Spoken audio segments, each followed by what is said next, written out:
The camps are linked to a second aspect. This neighborhood policy, one thing is interning them in camps and then deporting them.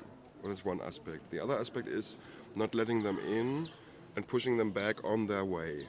So in between, there are secret service agents, European countries, so MI6, German BND, and other secret services working in the North African countries since years.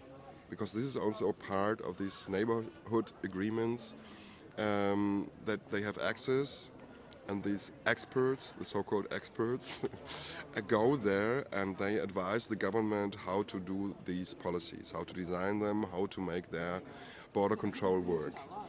And it's interlaced, that's what I wanted to say. So this camp issue is in direct European responsibility also because they are financing them. We have something like 30 camps financed by European Union, and some other 40, 50 camps which are built up by the government itself. For example, Tunisia, which is a very orgoglio, how is it called? A very proud country, a proud culture.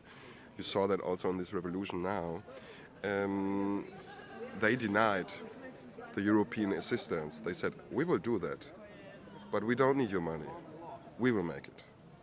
And other countries accepted some 100, 200 million to build up their forces and their camps.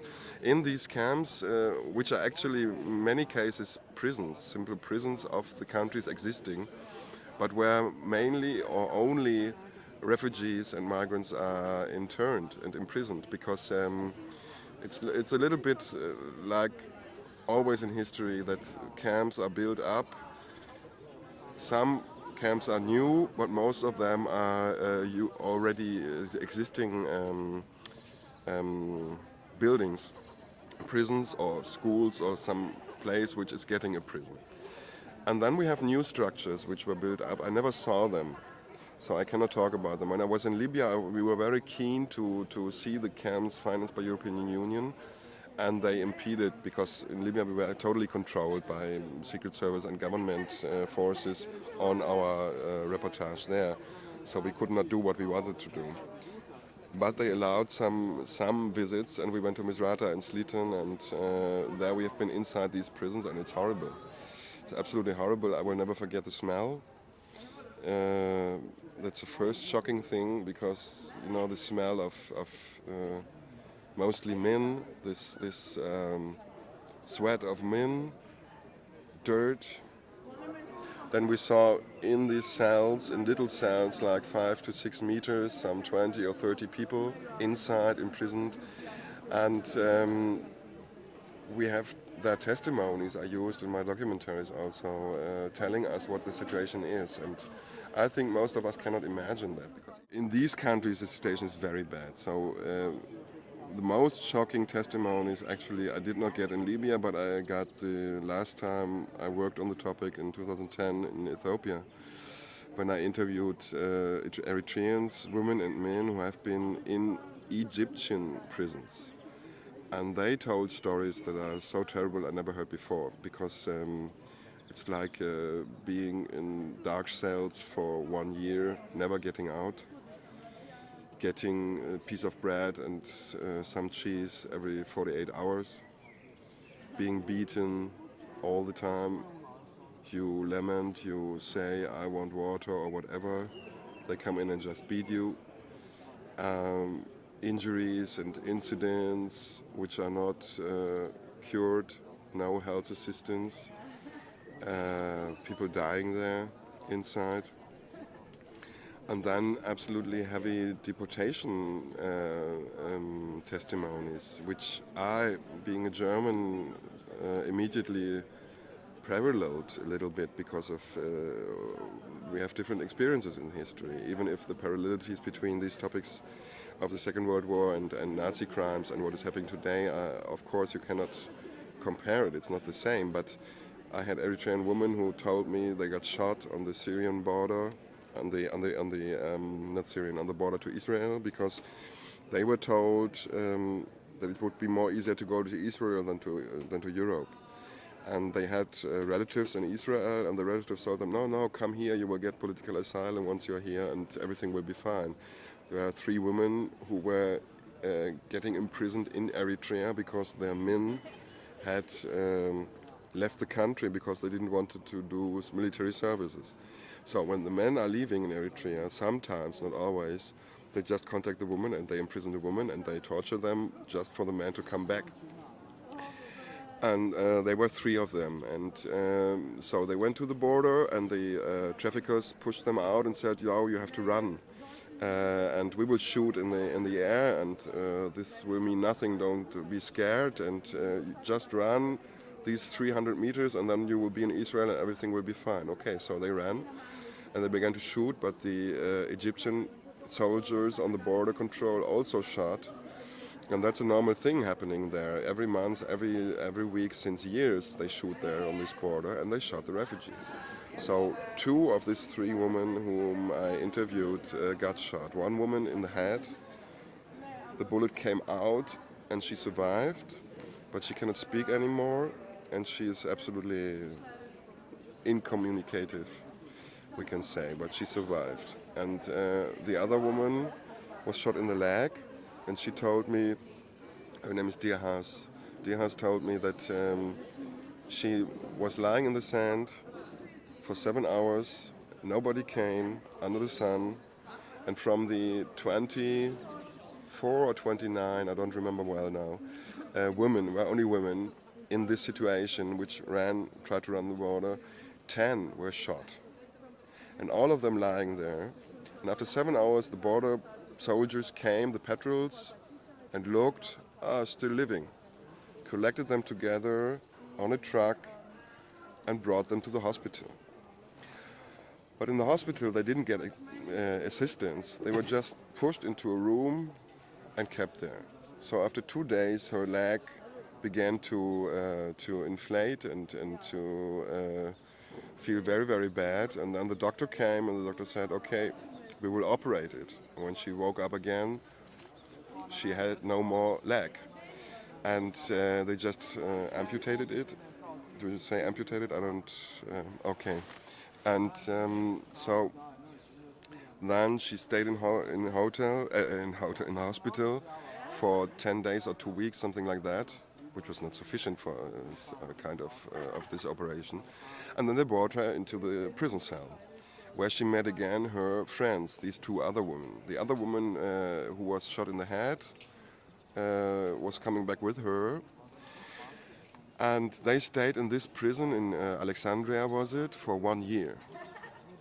Without seeing daylight for 1 year, under the conditions I told you before. After that year, they were one day brought to the train station with trucks, loaded into train wagons, and with the train wagons, 200 Eritrean refugee in 1 wagon, 15 hours to go to another prison. And these stories are unbelievable, many would say, but they are terrible, and these stories have parallelities, even if I don't want to say that deportation now is the same as Nazi deportation to Auschwitz. Of course not. And Alexandria prison is not Auschwitz. But what is happening and what is done to people on the basis of knowing these historical facts is terrible and absolutely unacceptable. I mean, if we have these lections from history and we know that these things have happened and they should never happen again, we have to care about it, but nobody cares about it. I mean, you feel really helpless, or me, I felt helpless in that situation when these 3 women living in poor conditions now in Addis Ababa, which is a country which, I mean, Ethiopia, that has to be said, is accepting refugees from the North African countries pushed back. So I made an interview to the government there, and we know that Ethiopia is not a democratic country. It's also a kind of dictatorship, or a soft dictatorship, or a hard democracy, call it as you like, but it's not a dictatorship like Gaddafi or like Ben Ali was. But it's not a free country. And we have people coming from Ethiopia who go away from Ethiopia because they got imprisoned for political reasons. So even a country which is how do you say, forcing their population or some part of their population to go out of country to be a refugee, it's accepting refugees from other countries. Obviously also for political tactical reasons because of the Eritrean-Ethiopian conflict, but not only Eritreans, also people from Congo, from Kenya and other countries who got stranded in North Africa on their way to Europe, who see that they can't go there, and then this government policy of Ethiopia, actually of a poor country, one of the most poor countries in the world, is much more progressive than the European policies we have here. We have no government which is looking in the prisons for people who need help. And the Ethiopian government is doing that. They collaborate with the United Nations and they take every year thousands, not only some, thousands of prisoners from Egypt, from Tunisia, from Libya back into Ethiopia. The assistance in Ethiopia is quite basic because they have got no money. And if you have 1 million refugees, as they had in the 90s, or 1.5 million refugees they had because of the Eritrea war conflict and all this stuff, and you have little money, then you can imagine how the situation is. And United Nations is always as it is. They have very, very little money, and they try to do, but they cannot do because governments don't give them the resources. That's the other thing I cannot understand. If European governments say, we don't want them, actually they are telling that, even if I don't, I mean, in the meantime they are telling that directly. They say, we don't want them. Why are they not financing other countries to accept them? I cannot understand it because, of course, you cannot give 100 euros and that's enough. No, you have to build up structures. You have to build up possibilities for them also. Compare it to European situation, you see that a country like Ethiopia is doing a better policy, like European countries do and should do, and better policy. But and the best thing was I interviewed the High Commissioner of Refugees in Ethiopia, a Zambian guy. And he was directly telling me, well, we have a big problem because if you have European countries, he said, we always tell African governments, please care about refugees, you have to protect them, you have to give structures, you have to build up political asylum systems because refugee issues will always be there, they have always been there in history and they will always be there. And we have to care about these people, that is their business. Please do like Europe does. We cannot say that anymore.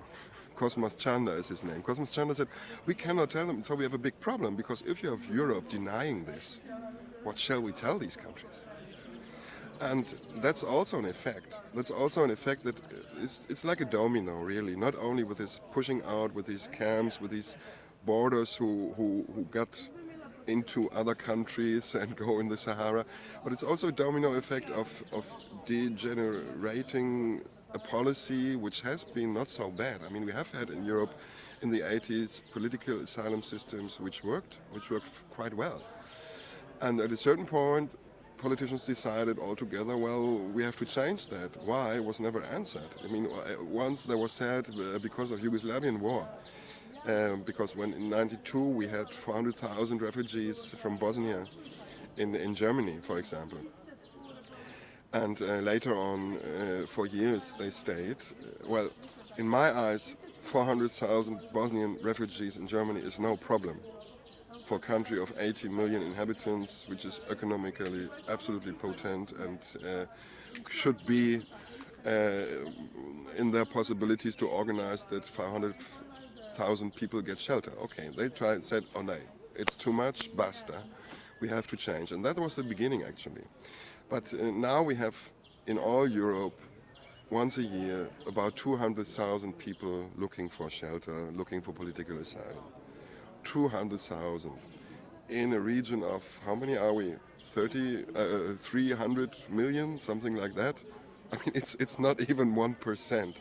It's 0.1% or less of people looking for assistance here. I mean, there should be much more attention on that and much more pressure, because it is our governments who decide also about our lives, because I don't like to live in this country where these crimes are committed and where this policy is designed and put into practice, which is absolutely undemocratic.